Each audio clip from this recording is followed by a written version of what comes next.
Alrighty, guys. Welcome. Let's double check it all. It looks like we are live on both platforms, on YouTube and Facebook. We are slowly but surely, as you guys know, adding more and more platforms, more and more resources and things like that. So I'm double checking everything here. Yep. Awesome. If you guys have any sort of questions, any comments, let us know. I'll try to keep checking on those. Yeah. So Matt, are you ready? Let's go ahead. Let's do it. Let's go ahead and get started. All right. Let's go. Let's grow together. Howdy, guys. Welcome back again. I'm joined, as usual, by my friend Matt. He's here tonight. He's not drinking Topo Chico tonight. I'm sure he's got some snacks laying next to him and things like that. But yeah, so... it's good to see you all guys here. Quick update on the Growth Clinic. We are slowly, as you know, slowly but surely, we're kind of getting to where we are launching. This is 5th episode of our live stream, and we're slowly but surely, we're getting there. So if you live here locally in Chattanooga, you're gonna start seeing these posters. There we go.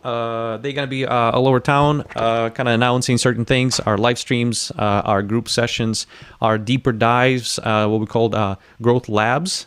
If you guys want some of these guys, we've got a couple of things going on when it comes to merch, when it comes to if you want to showcase Growth Clinic to some of your friends. There's also shirts and stuff like that. So Matt, I'm going to get you a couple of those so we can all kind of... You have to. Yeah, sounds good. All right. Well, what's new with you, Matt? Give us a quick update what you've been up to.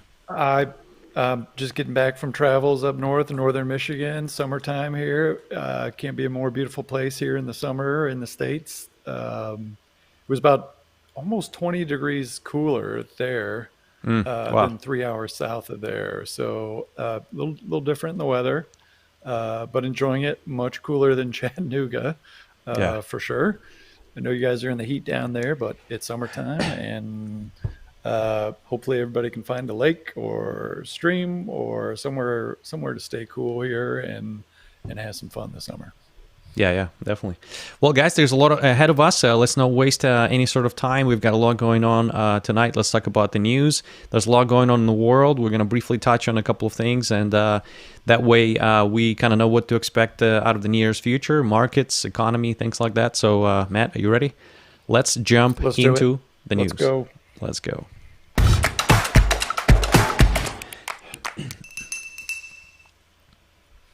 Alrighty, guys, so we're going to go ahead and get started with, I think, the major piece of news that's been kind of following us for quite a bit at this point, and that is markets, right? Stock market specifically. Some of you, or hopefully most of you, have some sort of investment in there, be it 401k, IRAs, any sort of additional investments that you personally choose and things like that, be it cryptos, crypto and stuff like that.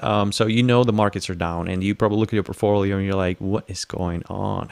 So it's a good time to buy, so to say, right? We're not, I guess, disclaimer, we're not here to consult you in any sort of personal finance issues or investments, but it's definitely in a downturns like this, if you've got spare cash, that's not a bad idea to go ahead and purchase a couple of stocks, right? But yeah, so Matt and I, we've been kind of looking here at the markets and things like that, and kind of reasons, factors, what's driving it. So first, let's look at the market itself. The market is down fairly good. Let's see, in a pretty deep dive here. So let me kind of get to my computer here. So let me show you the. you guys have all kind of been seeing probably this graph quite a bit, right? So we are referring to S&P 500, Nasdaq, things like that. So as you can see, this is a 5-year graph. So this is a COVID time, right? So as soon as the kind of COVID hit, the markets reacted, and as you can see, the dive that we're in right now is pretty comparable. It was probably spread over a longer period of time, but it's a pretty comparable dive overall. So what we wanted to show you guys is some of the major companies out there. Some of these names you're going to recognize fairly easily. They dove, pretty deep. So let's see. Let's select some of the, eHealth, Join, Select Quote. Let's see, Nectar. Look at the decreases in their stock price, right? So some companies, dove 70 and more percent. So PayPal Holdings, 76% decrease. Netflix is 75% decrease, which we know Netflix, there's a couple more factors kind of driving that, right? But as you can see, overall, the market is just not having a good time. Etsy is down 72%. Things like that. So I think, Matt, you also wanted to show me, for me to show the commodities, right? Metals, things like that. I want to take a look at that, right? Because there's the markets, right, that are always forward-looking, right? They go out basically well out into the future, right? Years and years, right? What's that discounted value back to today's present value, right? Commodities are much more, as we're looking at them here, right? More short-term, right? You can go out in a lot of commodities, year, two, oftentimes by month is how those are displayed there. You can take a look to see what's going on. But, as we were talking about, it's just across the board, seeing increases in almost all the commodities, right? Like year over year, you see all that green there. Those are big moves, right? When you're talking 30, 40, 70%, that's some pretty big moves right there. Now, hopefully though, on the day, the month, right, those are starting to kind of even off a little bit there. But it's been some massive gains here that we've seen there, and that can be rough as a business owner. And how do you know what to price your products when you don't know what your commodity inputs are going to be? Yeah. So and also the fact that that's a component. Those are ingredients, right? In some of the products that we consume, right? And I think we talked, and I think you mentioned that was a pretty good idea as far as the not that the prices are going to go up. What will happen, right?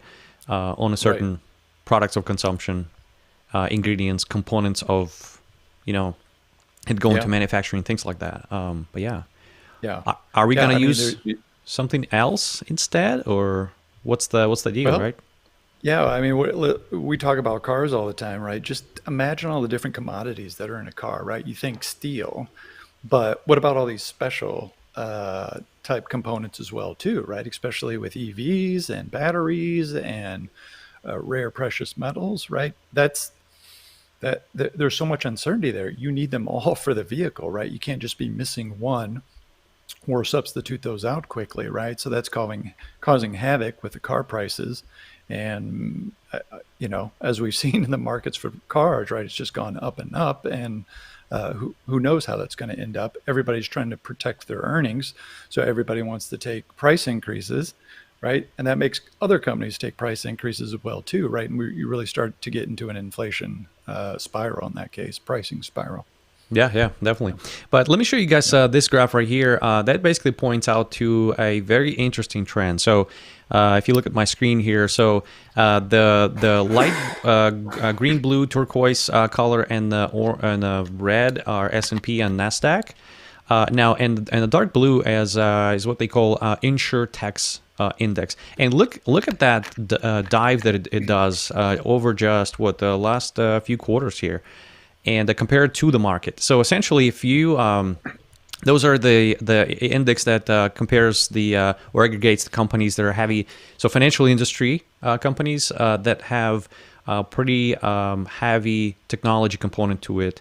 Quite a few startups, right? So again, as you can see, so what used to be, at least, or I guess that's my judgment here, used to be slightly overpriced. Slightly, I put it in air quotes, right?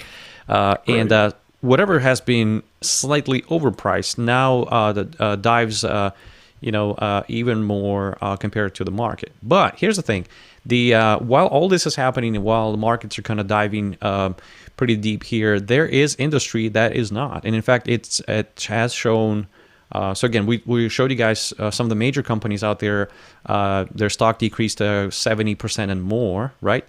There's a whole industry that is up 50%, and that is, try to guess it, energy, right? And so we know some of the factors that kind of drive this. Again, there's a lot of instability, and there's a war going on in Ukraine, and because of that, Russian oil, Russian gas. There is EU. Sanctions going on, right? They understand their dependency on these sources of energy, and what they're trying to do is they're essentially trying to shift their manufacturers, right? So let me pull this up again. So gas prices are up, of course. You know this. Everybody who lives in Europe know this. Essentially all over the world, some of the major oil exporters are kind of affecting that, and But by the way, EU is back to using coal, right, for certain purposes, for say electrical manufacturing, like power production, things like that. They're also talking about the fact that they will not be able to fill up their reserves, gas reserves, for this winter. So Germans are especially affected, Germany, and so they're talking to the people of Germany, saying that, hey, set a certain temperature in your houses for this winter. It's going to be a little chilly. Put a sweater on. We have to go through this together. That is unheard of. I mean, just think about it. This is 2022. We have all smart thermostats, right? You go on the wall and you're like, oh, I'm a little it's a little chilly today. Let me just put it up a little. And then you've got these almost like a mandate from a government or local governments to say, hey, slow down on your thermostat, right? That's 2022 for you today, just out of the blue, right? Who would ever imagine? But you can see what I'm fascinated always by is, Matt, and tell me what you think, but like how the world is connected and how it's interconnected, right? Certain things are happening in one country, but it affects the whole world in a sense. Yeah. Well, like you're saying, with fuel, with oil, with those prices going up, you would hope that people start to respond to that, but a lot of times the tendency is to go ahead and start buying up more, right? Or hoarding more. So going ahead now and like, all right, I'm just going to fill up if you have an external propane tank, right? Or heating oil type tank, right? And stocking up on it, which just makes it worse, right? And we saw this during the pandemic, right? Toilet paper, other items that there really wasn't an emergency, but it is just the fact that people started feeling nervous about things, right? Just meant that they went ahead and made one or two extra purchases, which they may have made over a month or two. And the companies just don't have 3 months of inventory on hand to immediately ship. And that spikes up the price even more, right? Right. There's always, when you're in business, right, that just-in-time inventory, right? That's what you're taught to try and manage, keep down your working capital. But you get situations like that, you might not just be able to respond, that quickly. So when that happens there, right, I think you're going to see that in other parts of the world too. And, I've encouraged my friends, hey, this is a good year to plant a garden, right? To look at some alternatives as far as like food, to go ahead and, some, friends of mine have made investments in solar and energy and reducing their footprint there, not only from a cost saving standpoint, but it's just good for the environment as well too, right? Obviously that's been in the news a lot as well too there. So I feel like we're really at a tipping point with Ukraine in the war. I feel like it's dropped out of the news to a certain degree here, but there's some pretty major geopolitical things going on right now. With membership invites into NATO just coming out here. I believe that was this morning, last night. Things are starting to ratchet up. I know a lot of us are fatigued from hearing this in the news. After a while, you just want to start to tune it out. Nobody likes to be a downer all the time. But this show is about growth and managing through that. And there's a lot of uncertainty out there right now, right? And if you feel uncertain about things in your own business, you are not alone. And there is lots of new scenarios to think about every single day, right? As new information comes up, because you might miss your marks there, you might make bad decisions. So there's times where you want to tune out the news, but then you feel like you almost have to, right? With what's going on right now and staying up on the news. So just hang in there. Like Anton said, we're all connected in this in different ways. But the more information, the better, right? That you have on this. Don't just listen to what the news is telling you, but look at all that information yourself. Come to some of your own conclusions. Use some of your own logic. That's where you want to talk with your peers as well, too, right? To make sure that you're making the right decisions there. So. Yeah. Well, and also on Ukraine part, what's interesting is that if you watch the tone, let's put it this way, of NATO, EU, organizations like that, UN, security councils, and things like that, you have realized that in the past couple of weeks, the tone has changed from, well, maybe we can figure something out, right? Maybe there's a peace solution to it. Maybe we can talk to Putin, right? It went from that to, let's just go ahead and break the regime. That's essentially, what you start hearing more and more. NATO has been kind of so NATO has been rejuvenated, let's put it this way, kind of re-established in a sense. And I think they kind of thought their purpose and mission and things like that. And now all of a sudden they're saying, okay, NATO will be helping. And there's no chance that Russia can there's, when it comes to military, there's no way they can kind of do anything when it comes to NATO, and then 42 countries that are part of the Rammstein movement. So at this point, we're going to watch. And again, if you're putting something, a person like Russian President Putin into a corner, you got to watch out. You got to know what you're doing. And so I really hope that things are kind of pre-planned, and there's a really kind of clear plan of action going on. But in the next couple of months, just watch my words, up until probably end of August, beginning of September, there will be some major news out there. So, but anyway, going back to EU, right, an energy kind of crisis. Let's just put it this way, crisis. So we now learn about this new initiative that they're talking about is 2035 phase out is what they say. So they essentially want to phase out any sort of essentially gas and oil, and they want to shift all the car manufacturers to EVs, electrical vehicles, right? So most large car manufacturers support the 2035 phase out, but they're making huge investments in electrical cars. The transition threatens large parts of ecosystem, right? Parts, supplies, stuff like that. Think of all these things. All of a sudden, all these manufacturers will need a very specific component, and who knows where that component is being made. Is it made out of Taiwan? And China is looking at Taiwan currently, watching Russia and Ukraine, and then looking at the Taiwan. Do we know what's going to happen in the next 6 to 18 months? We don't. And so anyway, but there's a lot of kind of interesting. There's a lot of kind of hopeful things, or what's the term? There's a lot of kind of things that are being planned based on something that hasn't happened yet, and we just kind of hope and pray that whatever these assumptions are, they're gonna be there by the time that, say, 2035 initiative is being implemented. Because if there's a major disruption in parts, suppliers, geopolitics, we're gonna go back to coal, right? Which is where EU is right now, just to cut the cost. And we're gonna cut our thermostats to maybe even less than 72 degrees. I think they were talking about like 14 degrees Celsius. So that is, I'm not sure, what is it? That's pretty chilly. That's pretty chilly in the house. And so they're saying, hey, we don't want to get to that point, so let's just slowly, gradually kind of be mindful of our thermostats and things like that. But yeah, it can turn out pretty ugly. So right in the middle of Europe. But yeah, and so talking about the recession, right? So this is, since we're on this subject, interest rates, right?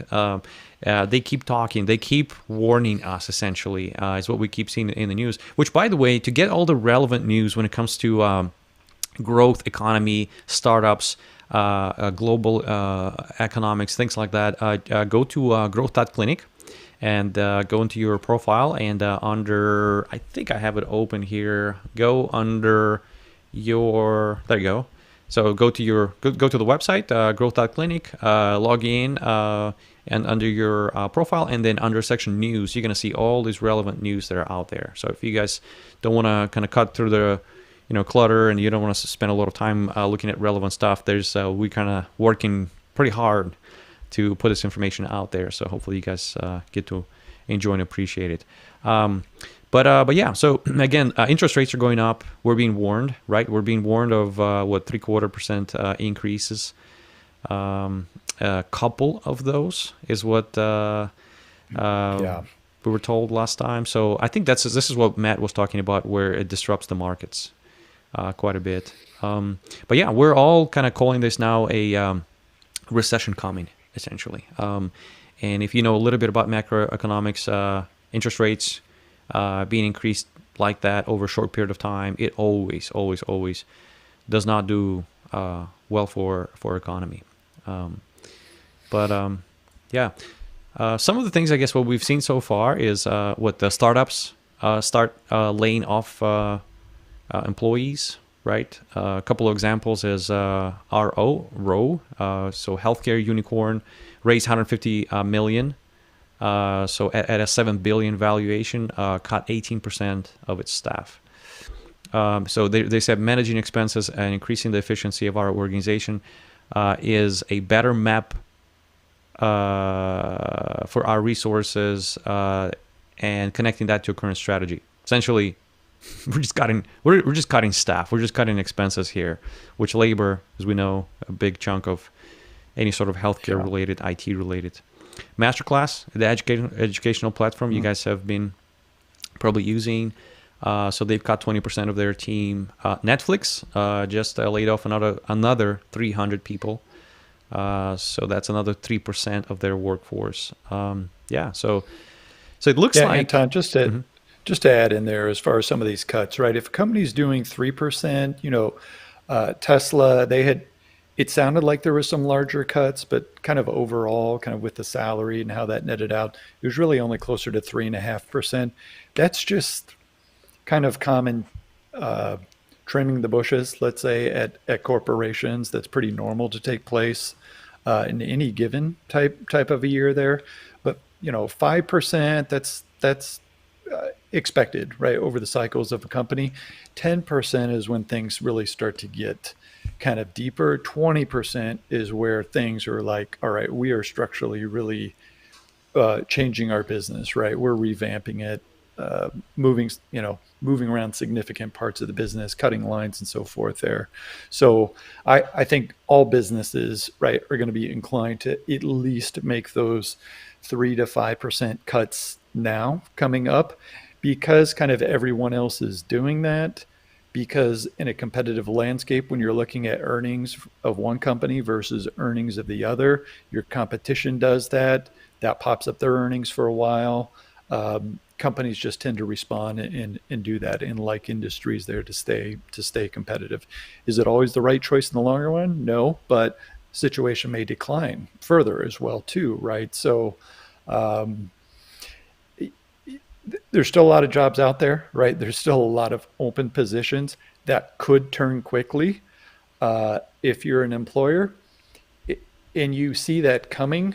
If you see that coming in the next 3 months or so, that you're going to need to do this, it may be better off for your employees to go ahead and make that decision now, right? So that they can get back out there, so that they can get another job, right? That may be more secure for them. So you've got to stay on top of these things. They're tough decisions to make. But I think that any recession I've seen, there tends to be a lot of kind of optimism out there that we're not really in a recession and maybe things will turn around. But these are usually longer cycles. And I don't really see us popping out of this, right? Even if things magically got better in Ukraine, Russia, which I don't think is going to happen, I don't really see this rebounding back quickly. And, This year may look great for a lot of companies, for a lot of earnings as they trim some things out, and then purchasing power, that buying it's still been up there.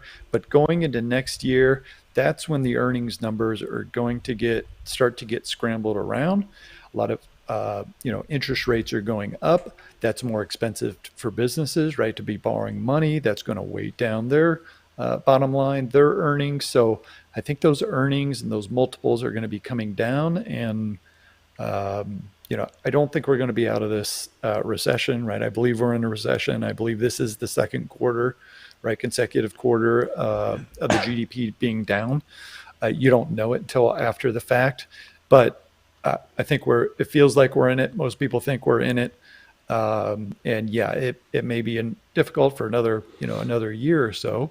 That is pretty typical for a recession, though. You can have mild ones, 2 quarters, but we haven't had a solid, let's say, recession for many, many years, right? Since 2008. They used to be about could be 4, 5, 6 years, right? And so I think we're going to have to really tighten things up here over the next year or so. Make sure you have enough runway, right? Enough cash in the bank here to get there, that your earnings hold up, and you're probably going to have to a lot of businesses are going to have to make some tough choices. Yeah, well, and also think about the fact that that's a pre-COVID piece of stats, that 70% of, say, Americans, right, live paycheck to paycheck. They essentially don't have a significant savings account to where they can carry them kind of forward if they lose a job. So now we're learning that people have less and less savings overall. And if you know a little bit about the whole kind of equilibrium that the economy is based on, is where savings equal investments, right? So the less savings the economy has, essentially, you've got to be able to have access to the cheap capital, which that's gone now, or going away now slowly but surely. So banks don't have much deposits. The cheap capital is no longer there. Where do you get the money to invest? All of a sudden, the capital becomes pretty pricey, and this is why, in part, you see like mortgage rates just going up so significantly, because there is no much of reserves, bank reserves. They're all relying on this inexpensive, low rate borrowing that they can do from a central bank, from a Fed. So that's another piece. So people are not saving or they're losing their savings, slowly but surely. So that's not a good sign for economy. Layoffs are out there. So in fact, it's interesting. But so I've been always a big fan of these kind of things, but like very sometimes counterintuitive. But like, so Google searches, go to Google Trends. It's a really neat tool. For example, who's going to win presidential elections before everyone else does. Why? You see the number of searches that people do. Trump and Hillary, that was pretty obvious, right? Even though the election was pretty close. But, Trump definitely got a whole lot more attention, be it positive or negative. Bad PR all PR is good PR, right? But yeah, so go to Google Trends, and so the search for hiring freezes. So apparently that just kind of skyrocketed. So people are searching for hiring freezes. What does it mean? What does it stand for? How long does it last? Things like that. I guess they're trying to find some sort of information on that. So yeah, let's just keep our fingers on the pulse here, and keep our tabs open on this particular matter, because again, you may have a department, you may have an organization, and you may be in charge of payroll. Right? And so if you may find yourself in a situation where it is hard to meet the payroll, something as basic as that. So just know you're not the only one who's going through this. And again, we'll just have to figure it out. Let's have our group session sometime in July, and let's talk about that, and maybe have some experienced people in the industry, who hire. Maybe tell us a little bit about how they handle certain things. And stuff like that. So, but yeah, so it looks like, so for the startups, for example, how does it affect startups, right? So the interest rates are up, capital is no longer available. So we start noticing the companies like Uber, Lyft, DoorDash, that's just talking about that taking over the world kind of industry of food delivery and things like that. So that's the most ambitious, growth organizations out there. Those companies were beneficiaries of low interest rate environment, right? So they could pump cash into their operations and keep their salaries at bay, keep their costs down and things like that. But now that's no longer an option, and so the party basically is ended for companies like that, and so they're paying higher interest on their debt, and they actually start paying higher wages. And that's an expense for us. So we're paying more for their products. Somebody said an Uber is going to start costing you just take it for a block away kind of destination, and all of a sudden you pay $100 for it. So we're going to be using Uber like crazy if that's the case, right? No, I'm just kidding. It's actually going to be the opposite. So, but yeah. So anyway, we wanted to bring you some positive and good news. This is what's out there. So it's all about reality, guys. Let's be grounded into reality. Running things, creating things, startup environment is very kind of romantic, right? And but we're here to kind of every once in a while. We don't try to bring those negative news, so to say, right, every single time. But let's be grounded in reality. If we are prepared, we can weather the storm, right? And the storm is here. And most of it is still coming because, again, the Fed is not slowing down when it comes to their monetary policy. They need to keep that inflation at bay. But anyway, Matt, anything else you wanted to add before we jump into questions? I think, Anton, there's so much information going around. It's almost like I need another brain, like a second brain. Yeah. Do you have any thoughts as far as like maybe... Is there something out there where we might be able to retain or use this information in a more efficient way? Because it feels like it's so much, right? Like, Is our brains built for that? Is it built for this memory, or is it built for something else? Yeah. Any thoughts there? Well, so Matt is referring to the question that I've been asked. Matt's been thinking about it. I think in your world, you see people kind of struggling with the same thing. And so the question that we keep receiving is about knowledge, information, retaining information, learning, and things like that. So that is our time to go into the question segment. You guys ready? All right, let's do it.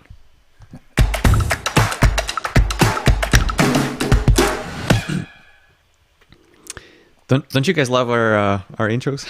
That's fancy. we gotta break it up. We don't want to.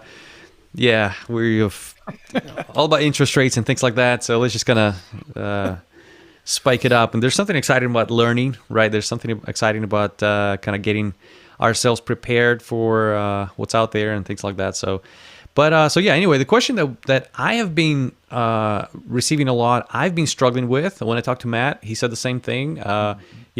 Think about it. We live in an environment where a ton of information is being thrown at us every single day.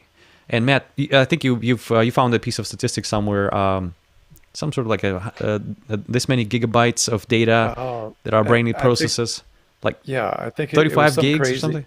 It was a crazy number. Yeah, I think that's what I told you, but I think it was actually like 140 gigabytes of data, right? That we're, as we go throughout the day, right? Just you think about visually, right? All the input that's coming in, right? And then the audio and processing that and working through all the different scenarios in your head, and there's just a lot that's thrown at you in any given day.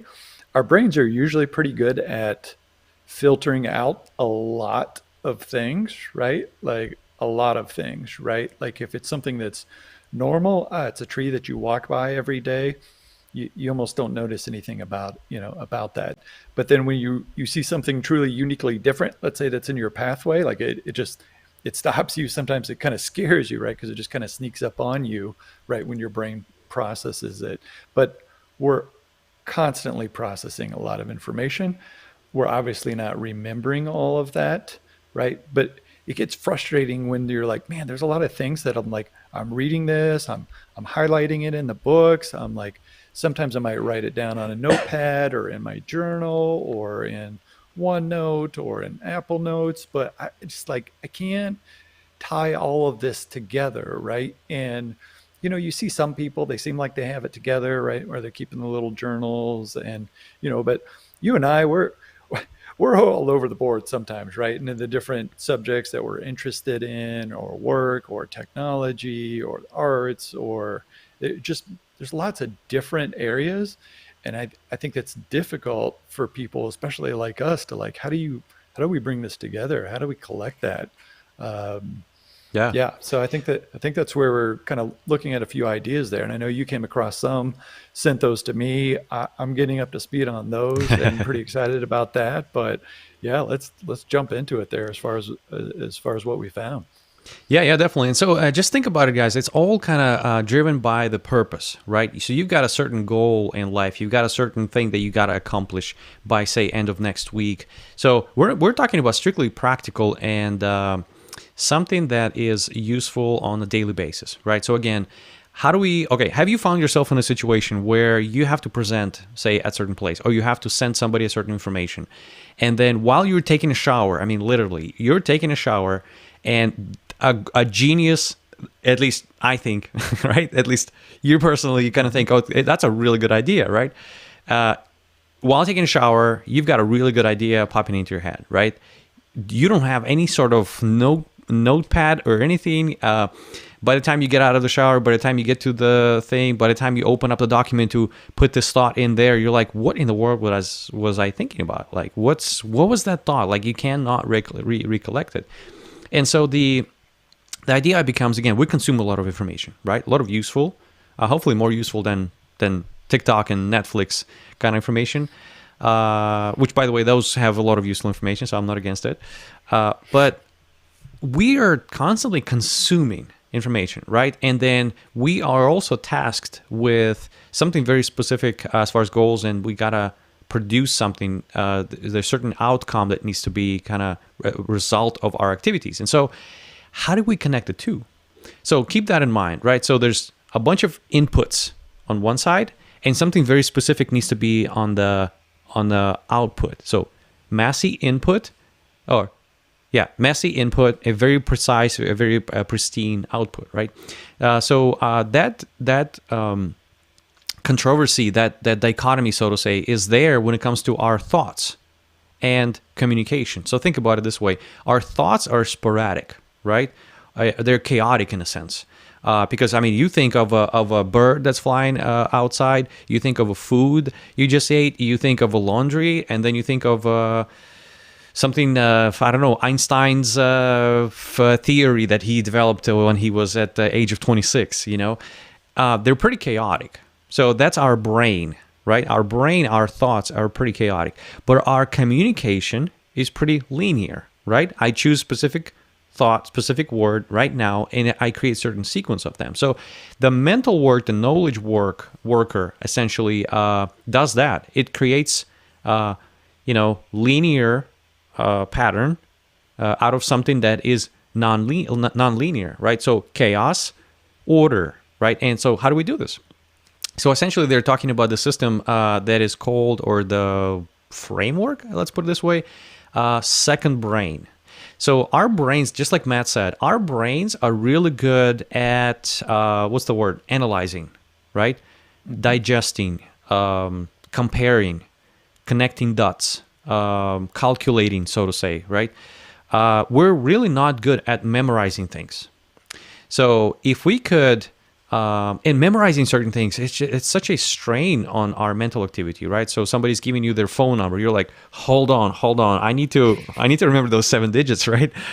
Or somebody's giving you some information, so if there was a way, let's just get straight to the point. So if there was a way to input all of the thoughts that you kind of run through on a daily basis in a particular system framework, right, that works its process in such a way that produces orderly outcome, that would be great, right? And if that system was easy to use, and so there was another concept here. So let me just kind of throw another idea, guys, at you. There are two types of processes. There's endogenic processes and there are exogenic processes. So endogenic process is the process that consumes energy, right, while operating. consumes energy. The exogenic is a process that produces energy when operating. So imagine our lives as being like our work. We're like, we need to go on vacation to come back to be fresh because that process consumes energy. Imagine you turning your work or your learning into the exogenic, into where we are, like, you love work. You love reading and learning because that's what's giving you energy. Oh, and by the way, I went on vacation, but that's not the highlight of what I'm doing. I'm writing a book here, that kind of stuff. Mm-hmm. So that system is designed, again, to turn chaos, which equals creativity. If we eliminate chaos out of our lives, we're not creative. We're structured. Creativity is out of the door. We turn chaos into organization. We turn sporadic thoughts into very specific outcomes and very linear communication, right? And what's more important is that we turn knowledge into action. And when I see all this, I'm like, yes, I'm ready. Sign me up. How much does it cost? Right?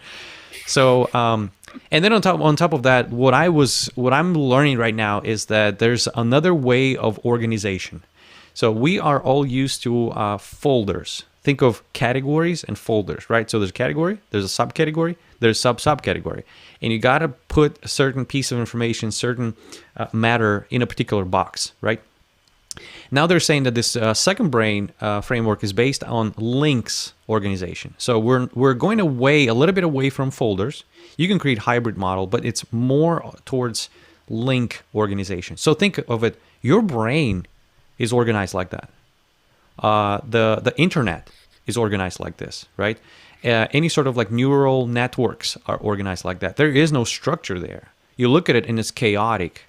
And yet the linkages is what kind of creates a structure around it, around what's truly relevant. So again, the practicality kind of comes into play here. So anyway, long story short, the Zettelkasten, that's a German word.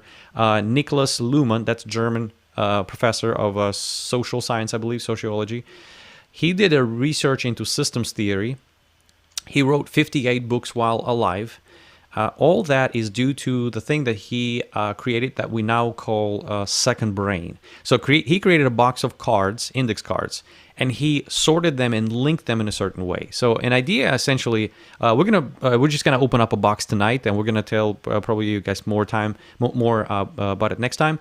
But essentially, so picture yourself having a box, right? Virtual box, actual box, and putting a bunch of ideas out there.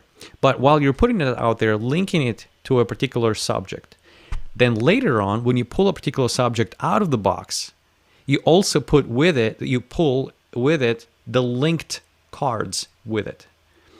And so essentially, you had a thought about, dopamine deficiency. You had a thought about, you watched a movie, you read a book about a particular thing that emphasizes, such and such. When you write something about dopamine, when you think about dopamine and feedback loops, reinforcements, things like that, you can pull that particular subject. And all these books, movies, thoughts, quotes, shower thoughts are all going to be pulled with it. And all you have to do at that point, you don't have to do brainstorming, remembering, looking. You just have to organize it. You already have it all there.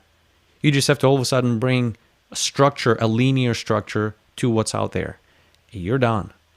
So your research is actually essentially happening on a daily basis, right?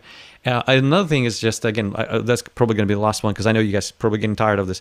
But so the brainstorming sessions is not a good way to generate ideas.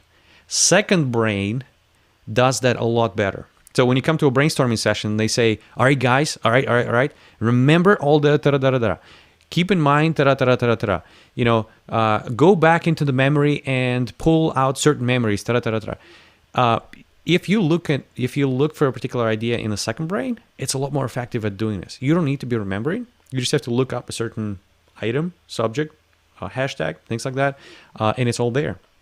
So the guy wrote 58 books while he was alive. That's a lot of books, guys. In 30 years, in fact, in 29 years, he wrote 58 books. That's unbelievable.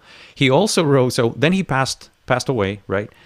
And then they pulled that box and they said, man, this thing is fascinating. And they went through the box and they wrote another 12 books after he passed away.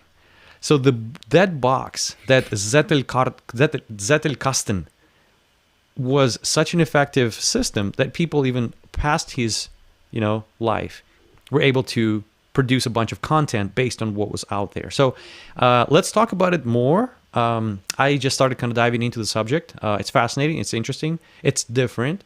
It takes a little bit of learning and growth for you to kind of update your own firmware to align yourself with this new way of organization. But yeah, that's exciting. And I know, Matt, you started looking into some resources out there and things like that. And it sounds like it's fairly new thing about the second brain. Tiago Forte, he wrote a book that just came out last week, and it's pretty awesome. There's also another book that's called How to Take Smart Notes. I think that's a life-changing book. There's no joke about that. So yeah, tell us more about if you guys struggle with any sort of organizational components. Is that a problem for you? How do you do that? What's your ways? Things like that. So, but yeah. And Anton, you kind of have a system out there, right? As far as like when you're, and I think it's worth noting, like it's probably different if you're doing this just for yourself, right? Or are you doing some type of collaboration with the team, right? Because the tools may well be different for that, right? So some are saying like we use Notion. That's grown a lot in popularity, right? As far as like working with teams, you have been hearing that on a lot of other podcasts as well too, right? That for collaboration, they've been switching over to that. Yep. But sometimes it's just simple Apple Notes, or OneNote is one that I personally use a fair amount, right? Where you have you might have a section group, and then a section, and then a tab. And that's kind of like folder-ish, but also you can kind of put a lot of different types of files, right, and links within that. And it's very easy to come back later and search. And, you had sent me a link there as far as, YouTube video there. Ali Abdal, I'm sure you can find him pretty easy out there on YouTube. He's got several videos. He's collaborated with Forte as well, too, there in a number of projects. But he had some interesting points as far as organizing by kind of project versus topic. So I need to answer the question of ... and building around that versus, hey, I want to learn more about philosophy. Well, that's a massive area, right? And you can start taking some notes, but like, how do you know where to start, right? But if you're looking to actually solve something, like the example he had given, as far as like he was getting really interested in like, how do I live longer? And he changed that around to say specifically, all right, not just I want to learn about living longer, but this is how I'm going to live longer, right? And he started taking the specific notes, right, that he gathered up from these sources, right, to actually say, okay, here's how I'm going to do it. And then that starts to become more of a format that you can share out with other people as well too, right? Because you're answering that question of how can I live longer? And here's exactly some ways in which I can do that, right? So it may be kind of scattered at first, but then you have all those pieces, right? And you can start to build that mental map, gather up that information, right? And then produce some type of output. So maybe it is a video, maybe it is a book, like you were saying, right? As far as that very heavy creative process to do something like that. It's easier when you're reading, strategy. Right? It makes perfect sense when you're reading, but to gather up all these different points, right, to put it together, that can be challenging. And he used the system of, he called it they were calling it code. C is for capture, right? So you want to capture all the information that you just feel is relevant, right? You feel it's interesting, and it may not be the very most important, but it's something that just resonates with you, right? And putting it into kind of one of those buckets that's out there, and and just putting it down, right? Creating that link, just having it there, so that when you come back, right, and you pull that card and you pull that out, right, with all those kind of links with it, right, you can really dive deeper. That information is already right there with it. So C for capture, O for organize, right? Organize all that information together, whatever method that is, right? And I think we'll definitely be talking about that in the future some more. And D is for distilling. So it's going through a process of kind of distilling that information down, maybe what's a little bit more important, not as important. Flagging, right? A system of flagging. You can do that, easily in a lot of applications there. OneNote is great at that, having different flags, different tags for that. Um, and then moving on to E for express, right? So code, capture, organize, distilling, and then E for expressing. So show your work, right? You talk about that a lot. You've got me disciple in that as well too. Like show the work, like be prepared to kind of show that work in some type of a format. So put that down into, uh, you know, a even if it PowerPoint, it could be just a YouTube video. You're like, why do I do that? Well, other people going to learn from it, but it's really going to help you organize that Exactly. information as well too, Yep. right? When you show it, it's going to really firm up that framework within your mind and that mental model, and that's going to be something that's more permanent, right? That you're going to retain for a much longer time, right? When you're like, yep, I put together this YouTube video, I had my main points, dot, dot, dot. You're going to remember that a lot easier, right? Than if you just kind of jotted it down somewhere. So I thought that Yeah. was Yeah. pretty interesting how that was organized into that kind of the second brain uh, format, right? There's no exact definition of this. I'm interested in reading the latest book there that you referred to, checking that out to get a little bit more deeper into that. Yep, yep. Yeah, and if you guys notice that whole Yeah. code idea, it kind of gets from, again, very kind of sporadic something, right?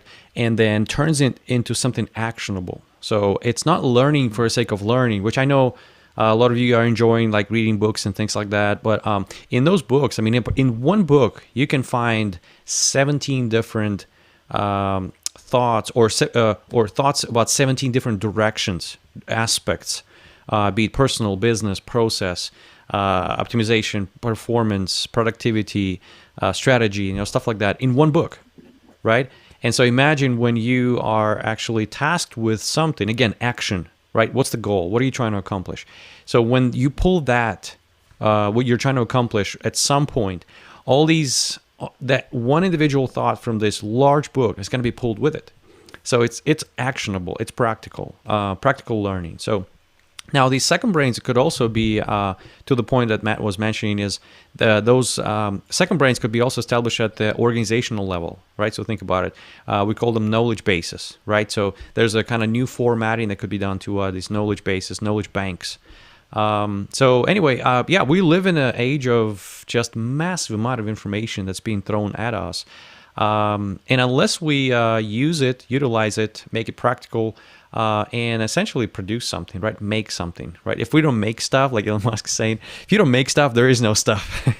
So hopefully you guys all are kind of oriented towards practicality, towards making things, towards generating something. We're a lot more useful, and this world is a lot better place if we all create, if we all build something, even if it's not perfect. And your first thing will never be perfect, but then we learn, and then we grow. We get to the point where we're more comfortable doing a particular thing, and then we get to a level that we call mastery, right? You don't even think about it, but you're so good at it, and that is something that is so much needed, and you've mastered it. Like, what else, what better could there be for your mental health, for your life goals, things like that, and also for people around you. So that's why we always say never stop thinking that, you take care of yourself first. Yes, that's important. Learn, right? Hopefully you learn it for the sake of producing something, making something, right? And just keep in mind that everything you make, everything you produce is for somebody else, for your community, for the people around us. And so, yeah, I think if we all wake up with this thought in our head every single day, I think we would live in a better world. We would not, we would not do a lot of things that we do, and we would do a lot of things that we don't do, that we should. And so anyway, we're gonna keep you guys posted on that, right? So that's a pretty interesting subject. A lot of us, everybody that I talk to, they struggle with retaining information, right? And again, if you're surprised just realize that, again, research says that our brain is not good at retaining information. So yeah, just embrace chaos. Chaos is wonderful. Our thoughts are this way, and that's wonderful, right? Hopefully you've got a process that kind of organizes them and, again, orients them towards something practical. So, well, guys, Matt, unless you've got anything else to add, I know we've been here live for quite some time. You want to talk a little bit about Kelloggs Split Up and things like that. Matt was on TV. Oh man. Last week, I believe. So maybe we should post that video where Matt's giving an interview. Oh boy, I don't know about that there, but I happened to drop into Battle Creek, Michigan there. Of course, home of Kellogg Company. I worked there for many years, so kind of dropped in there, and there was the news camera, and just kind of started chatting with him there a bit. And they were waiting for folks to kind of come out or something exciting to happen or some type of announcement there, but not a lot going on that that day. I'm sure they were probably told to probably want to stay inside or avoid the media that day there, but had quite a bit of experience there. Kellogg is going to be splitting up into 3 companies. It's quite interesting that a company the size of Kellogg, a 20 billion plus company, to be splitting up. They want to, when you get so many different businesses going, it's kind of hard to show investors that you're doing the right thing across all those businesses. So something that's been growing phenomenally is that snacking business, and other companies have kind of followed a similar path as well too. But they wanted to be able to break out that company that's a little bit more high growth versus cereals that, it was great during COVID, people staying home, people eating a lot of cereal, but now people returning back to work, out and about, sales, kind of sluggish, just pretty much grows with the population there. And then another part of their business there, the plant-based meat business, Morningstar Farms, Incognito, Garden Burger, that's really taken off in recent years as well too. It's had a solid growth record, growth year over year. But you're seeing some other big entrants in that category, like Beyond Meat, Impossible Foods. They raised an additional $500 million last year, over $2 billion that they've raised over the last few years here. So that's difficult when you get these big entrants coming in. They're throwing a lot of money at that category, and Kellogg is very disciplined, and they may not typically want to spend that much on a brand like Morningstar Farms to compete. So the goal there is to spend those off kind of each independently. But with the plant-based meat business, they're looking at potential, another brand out or another company out there, right? Potentially to acquire them. They kind of, CEO kind of floated that out there a couple times there. So that will be interesting where that ends up. Challenging in a community like Battle Creek, so much of the city is built around Kellogg's and the cereal business there. So they're going to have one of the headquarters over in Chicago with a second office in Battle Creek there as well too. But quite interesting. Kellogg's is not exactly known for their kind of startup entrepreneurial type of business there, so that'll be interesting as they kind of look into this kind of couple new IPOs, independent companies, how that will all settle out there. But yeah, just kind of an interesting note there, some personal history there, and not, in my view, probably the best timing of trying to do an IPO out there, right? That market is drying up a lot. That slowed down significally. Probably. Yeah, it's almost like there was a period of time that it was such a hot product, right? And then everybody was kind of in it. Investors were oriented towards it. Capital was cheap, right. And this is liquidity out there. It's almost like they're a little late. Yeah. So we'll just have to see how that particular one plays out there. But business has to go on. Companies have to look ahead. There may be decisions that are the right decisions over the next 5, 6, 7 years. And if you're able to go ahead and make those now, can you go ahead and make those decisions now, right? And maybe there is some short-term pain to that, or maybe you missed out on an opportunity, or it could have been a better market if you had done it earlier. But, a lot of times if you don't take action, that business can continue to kind of decline or suffer or not be kind of released, right? Maybe it is better to sell off a product line to a competitor, right? Take the cash, shore up the rest of your business where you think you can grow faster. You simply enjoy being in that category and more. So, yeah, will be interesting there. And then I would say just one more thing to add as far as the note taking and writing down. I'm sure a lot of you've heard that, Anton, and others too. But I always appreciate being reminded of it. If you're up late at night thinking about things, restless, they say just write down whatever is on your mind. Right? Just write it down, get it out. If you have a worry, write it down. If you have good thoughts, you're excited about something, write it down. So that's where I'm pretty excited about, kind of like the second brain, as far as like, all right, if I take the time more to kind of write that down, is that going to calm down my mind, whether it's before bedtime or even throughout the day, right? Can I focus a little Mm-hmm. bit better at the tasks at hand if I've already put that information down on paper or digitally, right? And I know that it's safe. I can come back to it, review it later. Is that going to free up, right, more of that kind of brain processing capacity and horsepower to work on other things? So I'm excited to explore this more and to share that out with the whole group there. Yeah, yeah. Let's do it. Same here, guys. Yeah, Right. we're all learning. We're all growing. This is a very important piece of what we do. We learn. We gotta organize our information, knowledge, things like that. So yeah, let's do it all together. I agree with you, Matt. So let's jump on it. And if we find something that works for us, let's go ahead and share this with the group, with each other. This is what our group sessions are going to be for. We're just going to be sharing experiences. And if something works for you, please share it with us, because we may learn from you as well. So, guys, unless, Matt, anything else you want to add? Yeah, We that's have good. been live That's good. for 1 hour. We probably bored people to sleep. So if that's the case, then we served the purpose, at least to that point. well. Yeah, sleep well, have a good night, and but yeah, it's good to see you guys all. I know you're watching us post, after we go live, and it's good to see you all. Stay in touch and keep checking our website, growth.clinic, for more information, and we'll just go from there. Matt, thanks a lot. It was a great discussion. All right. Thanks, Anton. It's great seeing you. Thank you. All right, have a good night, guys. See ya.